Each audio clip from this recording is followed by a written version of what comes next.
We're going to go through the chakras, and just to give a little background on them. In Ayurveda, that system runs along the endocrine system, so your glandular system, and it goes from the base of your spine up to the top of your head, the crown.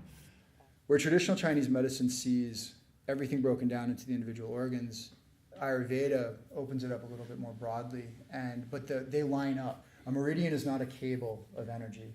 It's the intention of an energetic pathway. A chakra is not a basketball of energy that sits right there. It flows and it goes over. It's the intention of being there. It's the intention of that consciousness, that subtle energy collected around. If you think about the energetic system in terms of 7 cascading pools of water, right? If you take and you plug one of the pools, you're going to get stagnation of energy going up, and you're going to get deficiency of energy going down.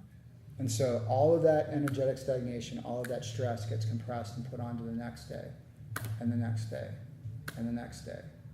And that's what starts to build up that stagnation that leads to those physical ailments, the manifestation of disease that starts to show up inside of our bodies.